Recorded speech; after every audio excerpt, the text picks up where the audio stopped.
today we are starting to discuss a new level of analysis, which is teams.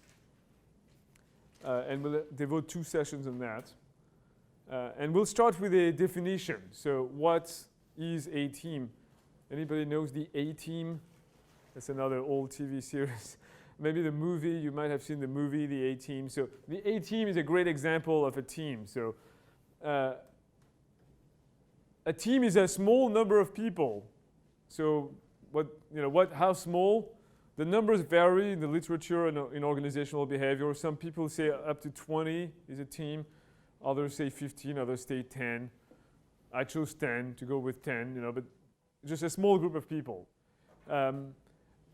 More than 2, so between 3 and up to 20 people. But here, so in organizational behavior, we distinguish between a team and a group. Even though in everyday language, those mean the same thing. In organizational behavior, a group, you can think of it as a flock of people. Team is a particular kind of group where typically there's no clear hierarchy, although you might have it, but in this case you have a sort of hierarchy. But what you want is a complementary skills.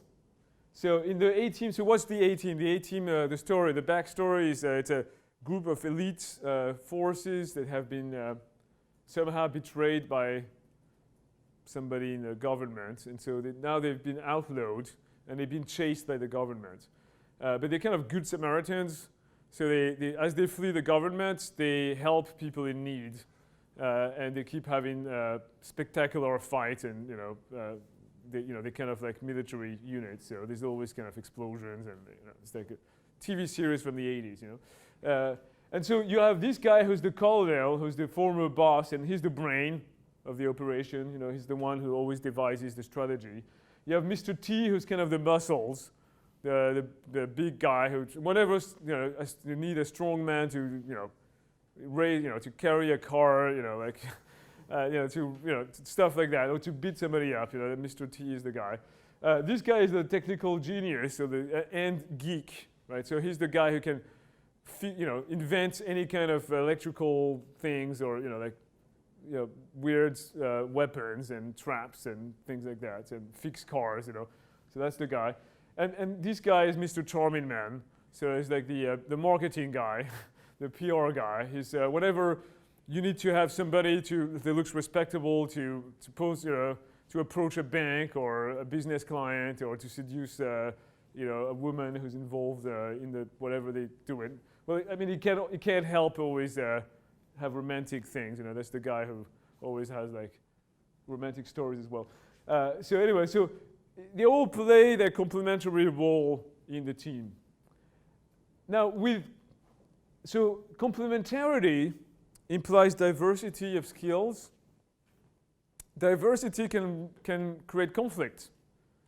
So with very different expectations, different styles, you have potential for conflict.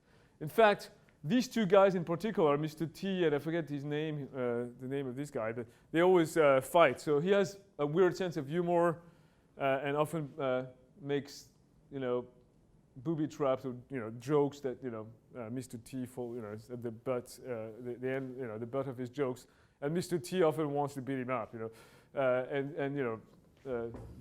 colonel stops them from having the fight erupt in a big way. So what you need is in order to ensure that the diversity of a team doesn't implode or explode the team, you want them to be committed to a common vision, a common set of performance goals, a common approach. So you need to have a leadership aspect. We'll get to that when we talk about leadership in the not next class, but the class after. The idea of creating a common ground, saying what are we trying to achieve as a group? What do we all agree upon? You've seen the Kennedy, the superordinate goals. What are our superordinate goals that we believe in? So that's very important to create that common ground. And then the last aspect of a team is mutual accountability. So you don't just have a boss that holds you accountable, but people feel so attached to the team that they call each other out on their performance.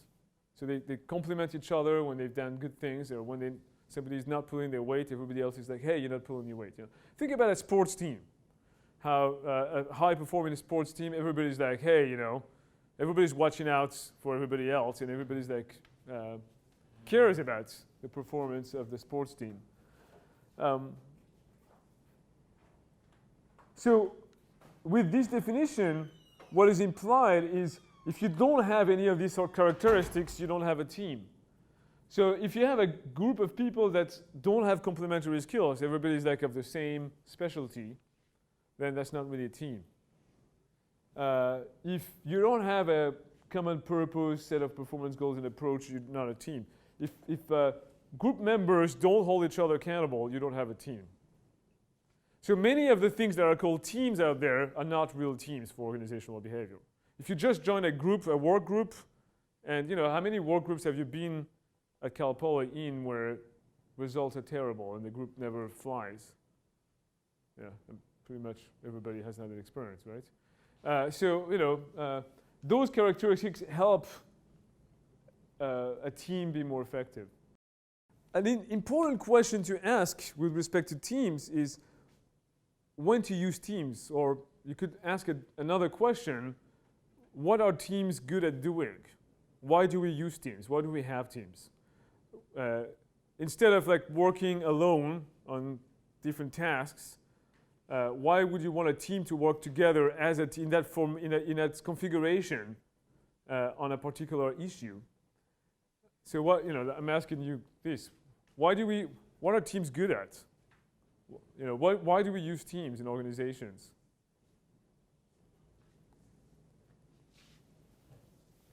When will it be good to you? So let me maybe ask you a more precise question. If you are the manager of a department, when would you distribute the work among individuals? Like, let's say you guys are my department. So like, you're going to do this, you're going to do this, you're going to do this part, you're going to do this part. And I'll just supervise all of you. Versus you guys all get together, put your heads together, and we're going to form a team, and I'm going to be part of that team too, and we're going to work on that issue all together as a team.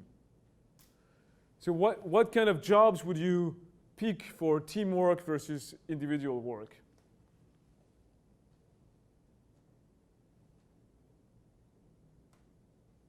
Any guess? When you establish a common goal, like a specific goal that you're trying to achieve. So that's part of the answer. I mean, for the team to function, they need to be on the same page. So they need to have a common goal. But that doesn't give me exactly a characteristic of the task itself or the job. Yes? Maybe a project with multiple components that requires different specialties. Yeah. So that's a good guess. When you have a problem that's essentially, when you have a problem that's complicated, that's complex, that requires different types of expertise, right? So teams are good at coping with complexity.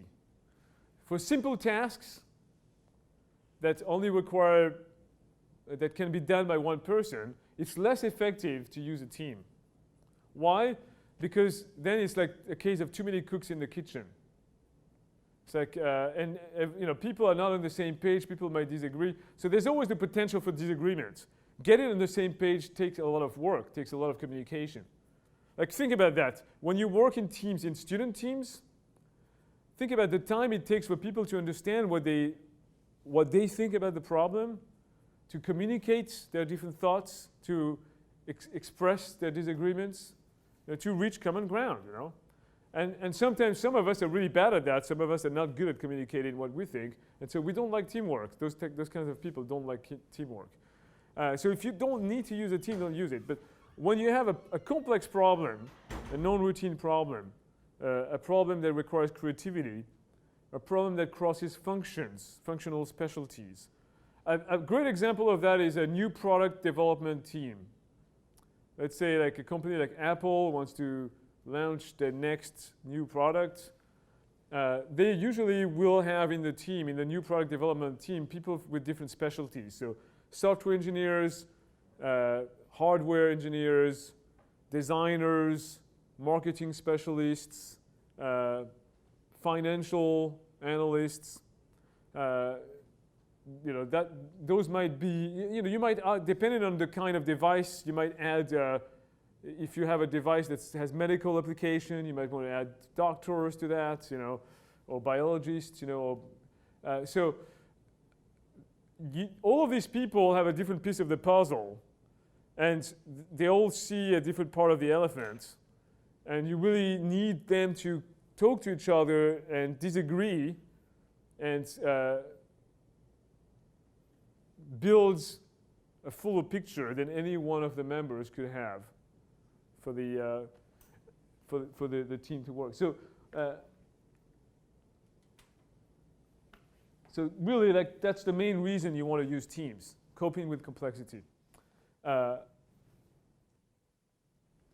I don't have time to show it, but there's a great example of that, which is, how many of you have seen the movie Apollo 13? Or know about Apollo? So Apollo 13 was the Apollo mission where you had Houston, we have a problem, so one of the air containers in the cabin exploded, and essentially, like, you're stuck in space. Oxygen is decreasing rapidly, and you're not sure. The landing module has been altered in its trajectory that's such that it might re-enter the Earth in a faulty trajectory, so it's going to burn up instead of survive. You have to have a very precise re-entry in the atmosphere. So how do you fix that? Most likely, the chance of death were really high. But the idea was how can the astronauts present in the module fix the problem with what they have on board? They can't go out to Home Depot and buy the right tools, very complex problem that needs to be solved very quickly. So in the movie, you see a team of engineers were put together. They were given all of the stuff that was present in the module, and they brainstormed to find a solution to how do you fix this with the instruments on board, and they managed to find a solution that worked. The astronauts did it, it worked, they came back, they survived. So that's an example of wow, teams can do that. An individual alone, even Einstein alone probably could have done it. So the team is very powerful there, and very important situation. So survival of astronauts being involved. So they were very motivated to work together to make it happen. So there's one other situation where using a team might be helpful, but it's a little devious, it's a little manipulative. It's when you need buy-in. So let me give you an example to illustrate this. Let's say I'm the branch manager of a bank, Wells Fargo branch here in San Luis Obispo, and I want to change the software that tellers are using, because I know the software we're using is antiquated, and I know there's a better software out there. If I announce the decision unilaterally, hey guys, we're going to switch the software system, what's people's reaction typically? Oh no, we have to learn a new system, that sucks, I don't like change. Most people don't like change. Most people resist change, especially when the change is imposed without asking opinions. So we like to have voice in decisions. So if instead I say, hey guys, we have a problem with our current software. I'd like us to work together as a team to pick a new software that I think we need a new software. I'd like us to all understand what the problem is and think about how to address it. And I have this software in mind that I think might be a good solution, but I want to consult with you. Now, you're much more likely to not resist a change if you've been given a voice, an opportunity to think about it, to understand it, and to say yes or no. Now, the reason I say it's manipulative is that in this case, you know the software you want to have, you want the change, but you're just hoping that the people will say yes. Now, if they say no, or if they don't pick the software you've picked, you're in trouble. Because now you've just given people the illusion that they have voice, and now you take it away from them. People are going to be like, whoa, that really was not cool. But so for political reasons, putting people in the team is useful. I would say the other danger of this is, and you'll discover this, even when you're the boss, being the boss doesn't necessarily mean you're the smartest, doesn't necessarily mean you understand the problem the best, doesn't mean you're always right. In particular, when people work together as a team, they might have a better solution, a better understanding than you alone could have, even if you're the boss. So, if you manipulate people in a team to a solution you have in mind, and they come up with a better solution, and you're not ready to accept it because you don't trust them, you don't believe that they are smarter, you're losing the power of teams. So I would say, it's important to really experience a team doing better than individuals and knowing how to let go of controlling tendencies, especially if you're the boss, and listen to your people when they are smarter than you are. Now that's really hard, especially when you become a specialist. The reason you became the boss is that you've done very well in your specialty. How comfortable are you with other people doing things differently than you think they should be done? We've all experienced that with our parents.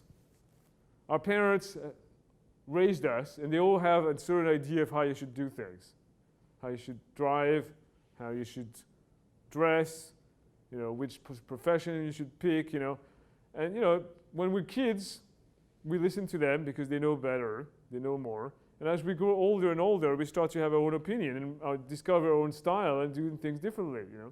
Then we realize, can the parent adapt and let go and say, okay, I can see your point. It's okay for you to do it that way. Right? So the same happens with being a boss. I'm at the stage right now where I'm experiencing for the first time being a parent. It's very, it's in a way, it's kind of similar to being in an authority position. Like being a teacher, I'm in that position where I'm supposed to provide a certain structure, but I like to give freedom to my students to adapt the structure based on what they need, But so it's a balance of listening and guiding. Very important to think about that balance in teams.